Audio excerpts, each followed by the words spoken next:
Preguntarle a los señores que están en un centro de trabajo, oiga, ¿usted está conforme con ese sindicato? Nadie se lo pregunta. Se dan los registros por afinidades de intereses y no por una vía... Es que tenemos dos perversidades que vienen un poco del mismo problema, que es una ley excesivamente rígida, cerrada, que no permite la competencia, con unos derechos al trabajador, si los lees a la letra, son muy difíciles, si te los crees a la letra, son muy difíciles de administrar. Por un lado tienes estos contratos de protección, que el trabajador no gana ningún beneficio en el camino, es una renta que se distribuye entre empresario, autoridad, supongo, y el propio líder sindical.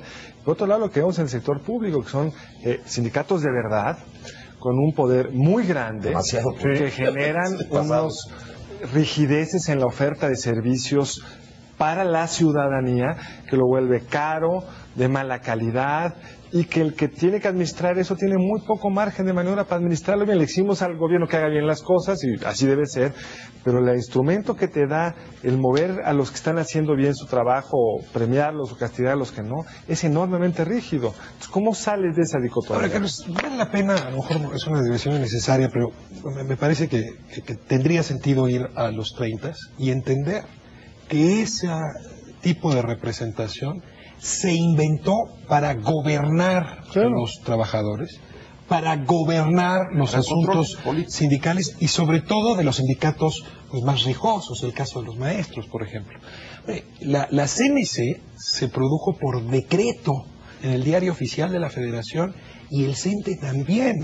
Es decir, no fueron un grupo de trabajadores que se organizaron, nombraron un líder, no, fue al revés. Lo que tenemos que desmontar es esa historia. Eso fue lo que hizo el corporativismo mexicano y ahora lo que se requeriría es una reforma que volteara las prioridades, pero eso no va a ocurrir. Pero pasa por una cosa que hice Subeda cuando dije bien, tenemos un sindicato muy democrático en el sector público, profundamente democrático, que es el SME. Sí es democrático, sí elige a sus líderes. No hay reelección, se van rotando y les ha dado a sus trabajadores unos grandes beneficios, el mejor sistema de retiro probablemente del planeta Tierra, pero con unas rigideces para la administración de luz y fuerza que le causan al erario una pérdida de este año de 35,000 millones de pesos. A ver, Carlos. O sea, hay un equilibrio complicado ahí que tampoco podemos perder de vista. Esa ley, si la aplicas exacto y les das a estos actores, aún democráticamente, la posibilidad de movilización que tienen las grandes entidades públicas, puede ser costosísimo para el ciudadano. Ahora, yo le doy toda la razón a Carlos en esa descripción que hace del SME, que digamos puede ser el prototipo de un sindicato complicado para resolver. Pero ¿le da la razón en que los sindicatos pueden ser muy nocivos para los mexicanos? Sí. Yo absolutamente no. O sea, yo pienso que necesitamos buenos sindicatos. Claro que con estas reglas puedes permitir sindicatos democráticos como es el SME, nocivos para los mexicanos. Ahora, muy buenos para los trabajadores, no es un sindicato blanco, ha defendido como pocos los derechos de los trabajadores, pero lo estamos pagando nosotros con nuestros impuestos. Sí, pero hay un punto ahí. No es el sindicato. No se olviden que las condiciones de trabajo se pactan, se pactan entre dos partes. Es decir, el fenómeno del SME es un fenómeno de concesiones de las administraciones de la compañía de luz que tienen... Sí, pero no te olvides que cuando estás en una empresa pública, como no puedes quebrar, y la concesión que firmas hoy se va para el futuro, se va acumulando, y con esta rigidez laboral no hay cómo sacar esa empresa del agujero. Bueno, yo quisiera opinar algo. De hecho, aquí en la mesa se ha discutido mucho lo importante o no importante del sindicato. Y Ricardo menciona los años 30, cómo se fundaron, ¿no?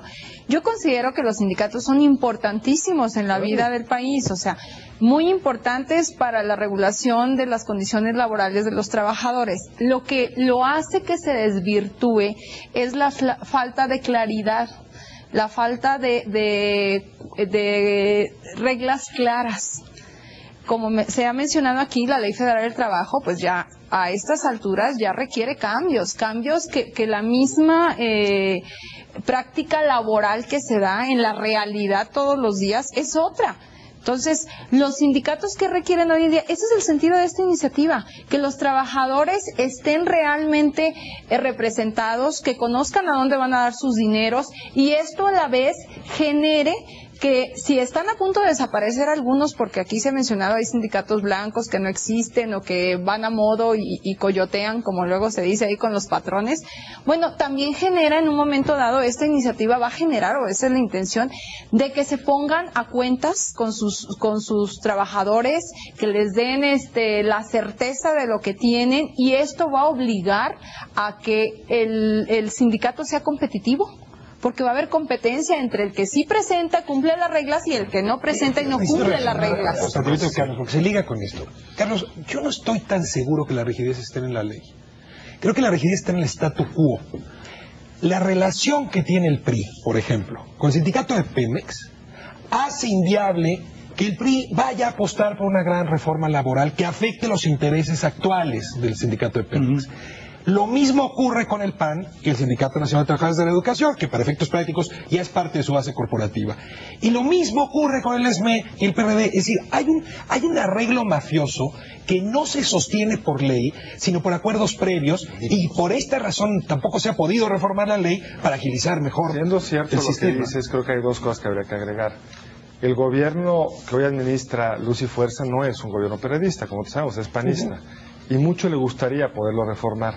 Pero los instrumentos que tiene un sindicato vía huelgas en otros países no se permiten. Hay países donde no puedes bloquear la entrada a los que quieren trabajar, como en Estados Unidos. La huelga es un derecho que no te... Pero aquí los trabajadores del servicio del Estado no tienen ese derecho, ¿eh? Bueno, aquí en México no tienes que en las empresas públicas te vas a huelga y tiene que entrar la requisa.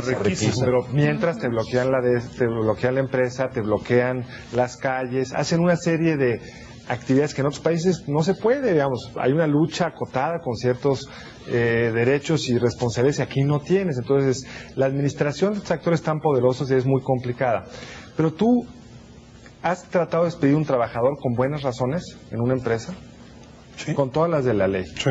Te puede tomar muchísimo. Y si hay un cambiecito ahí, si se logra mover bien en uno de los tribunales, estos juntas laborales, te lo van a estar reinstalando 8 meses después, pagándoles salarios caídos. Y si hay una rigidez, yo no digo que haya que desaparecer a los sindicatos, pero lo de justificar o no es enormemente complicado. Yo no digo que haya que desaparecer a los sindicatos ni que haya que desaparecer la Ley Federal del Trabajo. Simplemente digo, veamos el tipo de flexibilidad de otros países que nacieron con estos arreglos, Dinamarca, Suecia, no estoy hablando de países como Estados Unidos, que siempre tienen una tradición más contraria a los derechos de los trabajadores, sino países donde te permiten mucho más flexibilidad, porque el mundo contemporáneo te requiere, para administrar un negocio, muchísima más flexibilidad.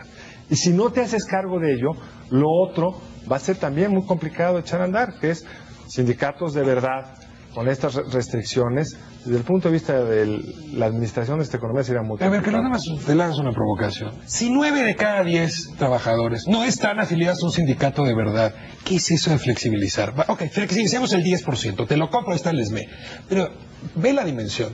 9 de cada 10 trabajadores no tienen un sindicato de veras. Por eso yo digo, flexibilizar el mercado laboral.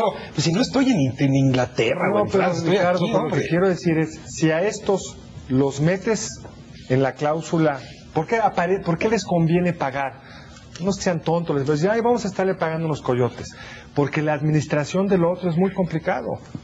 Lo que necesitas es moverte a una administración de una ley federal de trabajo menos onerosa para que le toque administrar. Además, una mejor representación. Puede también ser el peor de los mundos. O sea, de acuerdo a los índices internacionales, México viene en los últimos 5 lugares en lo que se refiere a rigidez para despedir, rigidez para contratar. Lo cual es muy grave. Si eso es una lista de 140 países, pues normalmente vendríamos en el lugar 30 o 40 y ahora estamos en el 140, ¿no? Por ahí andamos. Oye, pero eso es buen negocio para los trabajadores. Yo te diría, no, pésimo negocio para los trabajadores, porque se generan menos plazas, porque tienes menos capacidad de inversión o jalas menos inversión, y al final de cuentas terminas con sindicatos más débiles. Entonces, puedes tener líderes sindicales que lo que hacen es lucrar con una ley muy rígida, y porque tienes una ley muy rígida, entonces pueden extorsionar al patrón. Así es. Bien.